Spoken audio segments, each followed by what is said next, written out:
Society is. The Legal Aid Society is a 501c private nonprofit law firm that provides education and representation in civil matters for low-income individuals, families, and seniors who normally could not afford legal services. At the Legal Aid Society, our mission is to advance, defend, and enforce the legal rights of low-income and vulnerable people in order to secure for them the basic necessities of life.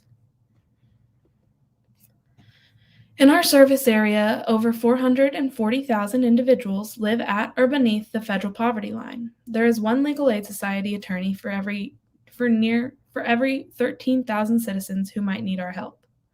Our mission is to enforce and advance and defend the legal rights of low-income and vulnerable families in order to obtain for them the basic necessities of life.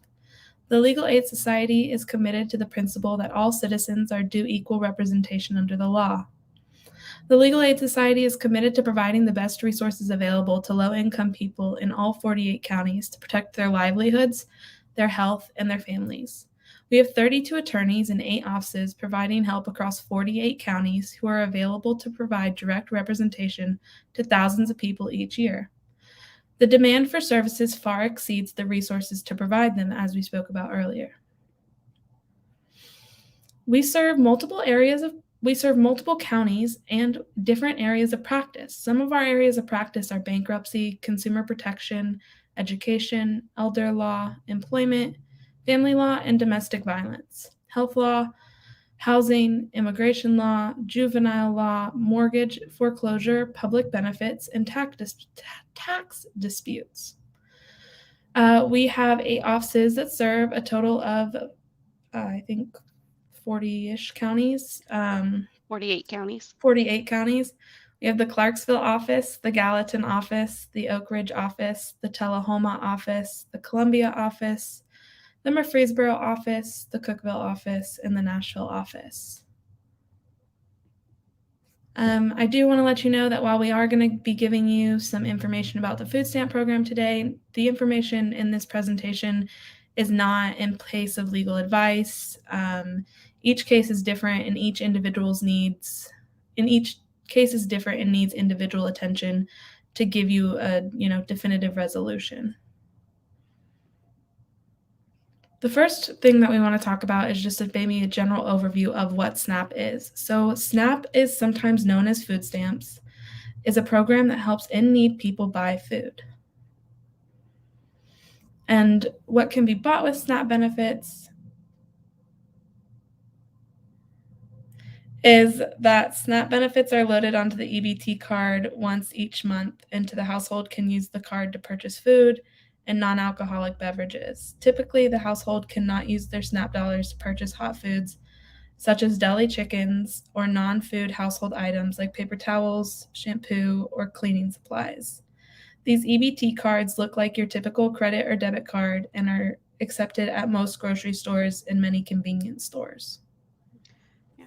And so, Madison, you talked a little bit about what can be purchased. So for this next question, who can get SNAP? Who qualifies? Yeah, the SNAP benefits. To get SNAP benefits, someone must meet certain financial and non-financial requirements, such as they must fall below the income limits that are set by the state and USDA, kind of a combination, for their household size. They have to live in a county where they have applied for, and they have to live in the county where they have applied for SNAP from, and they must be a United States citizen or meet certain immigration status requirements. There are a bunch of other factors that may or may not affect a household's eligibility, but the things listed above are some of the first things to consider when applying for SNAP benefits. And then how can someone apply for SNAP? You can apply for SNAP benefits by completing the paperwork that is available on the DHS website, or if your local DHS office has reopened, you are able to go there and get a copy of the paperwork. You can complete that and fax it to your local DHS office, or by going to your local DHS office and dropping it off. To figure out what office is located closest to you, you can go to the DHS website and find the office for your county. That DHS website should say what their fax number is and what their address is. We do always recommend that if you apply for SNAP in person, you should be sure to get a receipt. If you apply for SNAP over the phone or by fax, be sure to save the confirmation notice. You can also apply online at the website that we're going to put in the comments below at the FAO online app.dhs.tn.gov. And I think a big question that many will probably want to know is they're putting in these applications for SNAP, but how much can each one of their households get in SNAP benefits each month? So that really depends. DHS considers a lot of different factors when determining the amount of SNAP benefits a household can get each month. Some of the most common factors DHS looks at are the size of the household's income, the household's shelter costs, and any utilities for expenses that are paid for by that household. So DHS looks at all those factors and really determines what the appropriate amount of SNAP benefits is for a household to get. So I know that you were talking, I know we're about to move on to this next question. You said they'll determine how much a household gets. Is there specific things that a client would need to bring or like paperwork to prove how much that they would need to get? Yeah, That so question makes sense. households, when you submit your SNAP application, the Department of Human Service will ask for a number of different documents. They could ask for bank information, pay stubs, copies of your utility bills, a copy of your rent, lease agreement, different things like that to prove your monthly expenses. But it's really fact dependent and it depends on the cases. If you are applying for SNAP and you're having trouble getting access to those resources or you're having trouble finding the documents that DHS is requesting, you should always let your caseworker know at DHS, and you should also give us a call if you need help with this process. Perfect. Thank you. And so I know some people may be wondering about emergency allotments. So what are emergency allotments? Emergency allotments are extra benefits the government is giving to SNAP households to help out with living costs during the COVID-19 pandemic. The emergency allotments give all SNAP households the maximum amount of benefits available for their household size, no matter the amount they were actually eligible for. Okay. And when did those emergency allotments begin? They began in April 2020, right after the pandemic first started. And are those households still getting emergency allotments? No. So emergency allotments ended in January 2022 after having been going on continuously since April 2020. Okay. Will some households notice a decrease in their monthly SNAP benefits? Yes. In January 2022, most families will notice a decrease in their monthly SNAP benefits, which could be due to the end of the emergency allotments. I do want to let you know that household benefits may change for a number of different reasons. If you receive a notice that your household benefits have changed and you think that it may not be because of the emergency allotments ending, you can always give us a call and send us a copy of that letter so we can see exactly why your household SNAP emergency allotments ended. But yes, most families will notice a decrease in SNAP benefits due to the end of emergency allotments. You should also know that if you want to check the amount of SNAP benefits that you have on your card, you can call the number listed on the back of the EBT card, and they will give you an account balance, and they should also be able to tell you what the amount of the last payment that you got on the card was. The lowest amount of SNAP benefits that any household can receive in 1 month is $20 a month, so you should not be receiving any less than $20 a month in SNAP benefits, even though SNAP benefits have decreased.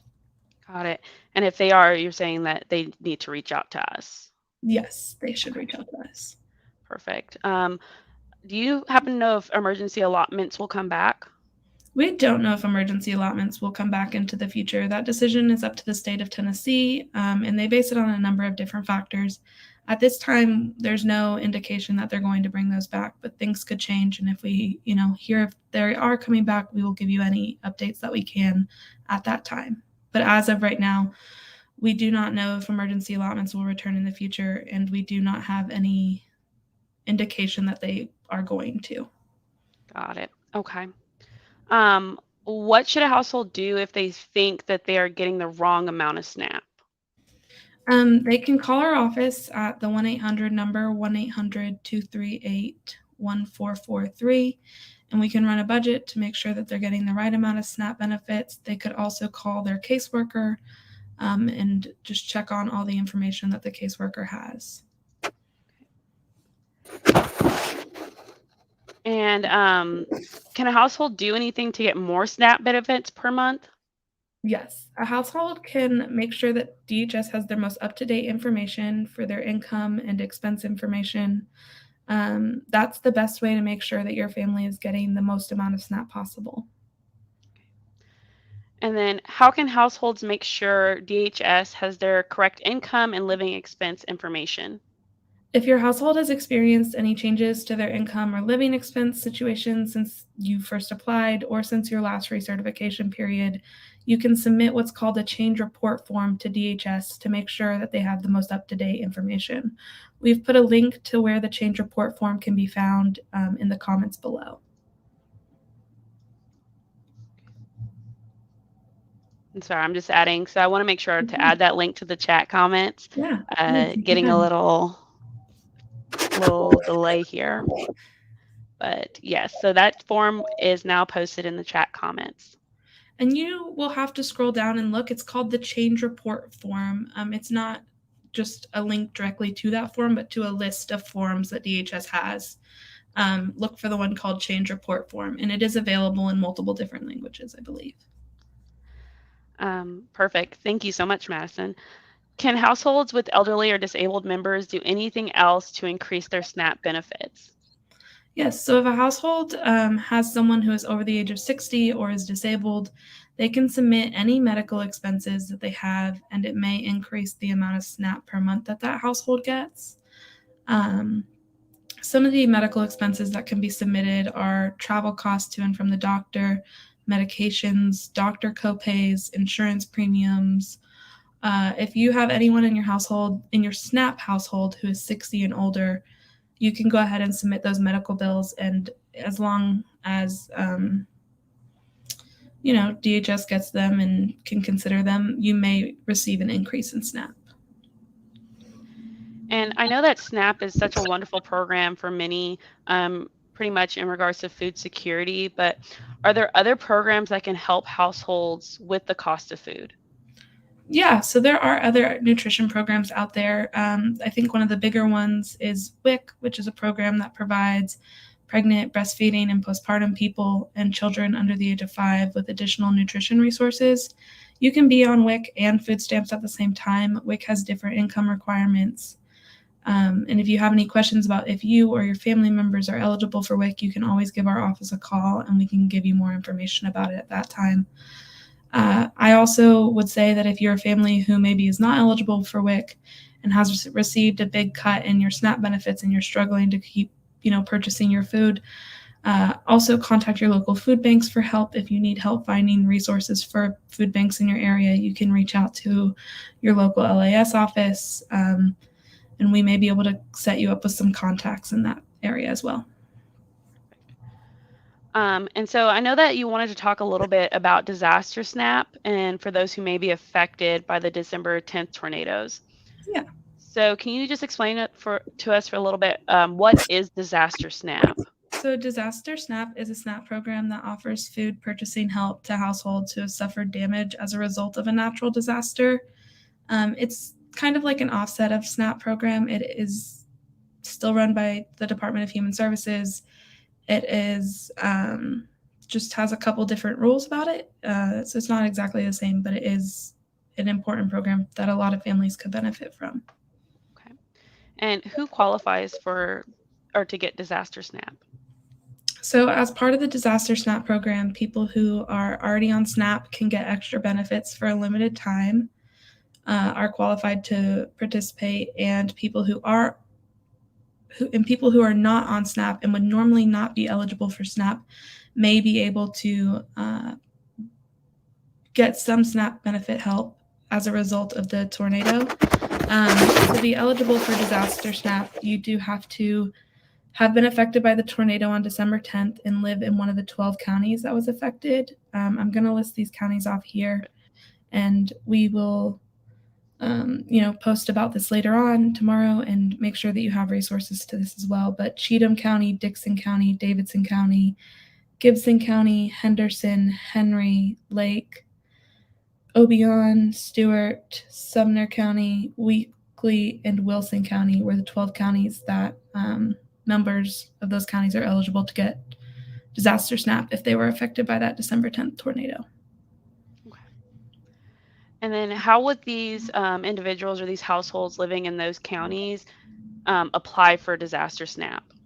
Households can apply for disaster SNAP by going to the Tennessee Department of Human Services website and searching disaster SNAP. We have posted a direct link to the disaster SNAP application in the comments below, and you can fill that out there. And then if you need additional help, you can also call your local DHS office or the Family Service Assistance line and ask for help from them as well. And when do households have to apply for the disaster SNAP by? So like, what's the deadline?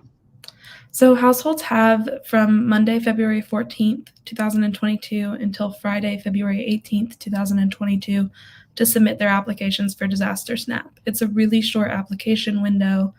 And if you miss it, there isn't a terrible amount of things that can fix that. So it's really important to apply if you believe that you're eligible for disaster SNAP.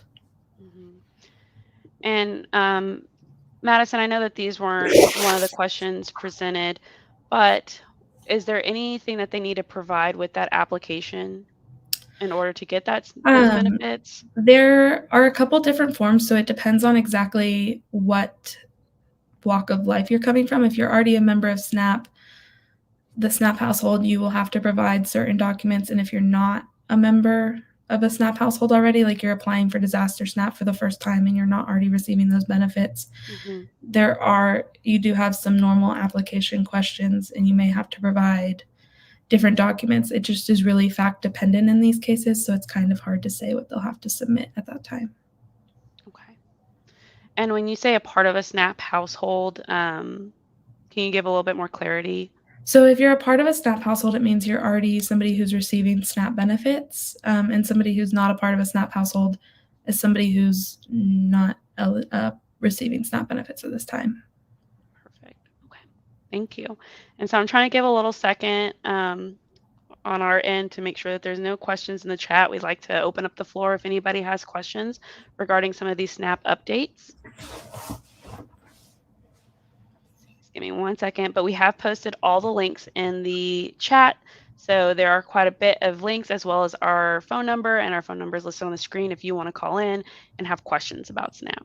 Yeah, and there are plenty of questions to be had about SNAP, and I hope that in the future we will do some more comprehensive Facebook Lives about SNAP in general. But I hope this answered your questions about emergency allotments and let you know about the importance of applying for disaster SNAP in time. And Madison, I think at the beginning you got cut off a little bit. So I wanted to know if you would just be able to, like, real quick, who you are, what your role is, and the area that you work in. Yeah. So I'm Madison Baldacci. I'm an attorney with the Legal Aid Society. I focus primarily on the food stamps work, but I work with the health and benefits team. And our phone number is 1-800-238-1443.